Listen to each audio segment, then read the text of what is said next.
खबरें जो आपको सीधे जोड़ती हैं हमसे, जिनका आपकी जिंदगी पर होता है सीधा असर। खबरों की वही तस्वीर, बिना बदले बिना डरे, जज्बा सच का लिए, सच दिखाते हैं। ब्रेकिंग न्यूज सूरत शहर के वराछा इलाके में आज होली का त्योहार मनाया गया। सूरत भागीरथ सोसाइटी में बाबा सीताराम ट्रस्ट की ओर से होलिका दहन का आयोजन किया गया, जिसमें हजारों लोगों ने शामिल होकर होली दशानन मनाया। भागीरथ सोसाइटी भी हर त्योहार मनाती है, इसका फायदा उठाया। प्रतिनिधि कर्षण भदेलिया, सूरत। बापा सीताराम, मारू नाम से भम्बर मायाभाई, हूँ बापा सीताराम सेवा ट्रस्टનો મેનેજિંગ ટ્રસ્ટી છું। આજનો પવિત્ર તહેવાર એટલે હોલિકા, અને હોલિકાનું મહત્ત્વ હિન્દુ ધર્મની અંદર ખૂબ મહત્ત્વ હોય છે।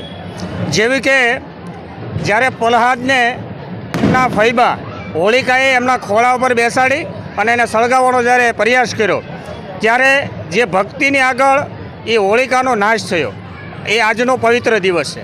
આજના પવિત્ર દિવસે હિન્દુ ધર્મની અંદર જે પહેલું સંતાન થાય એનો એક ગીમ એટલે એને હોલિકાના દર્શન કરાવવાનો રસમ હિન્દુ ધર્મમાં અવિરત। એટલે અમારા આ ભગીરથ વિસ્તારની અંદર એ ખૂબ મોટી હોલિકા થાય છે, અને આજુબાજુની લગભગ 40 થી 50 સોસાયટીના ભાઈઓ બહેનો અહીંયા દર્શન માટે આવે છે, હજારોની સંખ્યામાં આવે છે, અને હિન્દુ ધર્મના દરેક ભાઈઓ બહેનો આ પવિત્ર તહેવારને વધાવે છે। લોકોને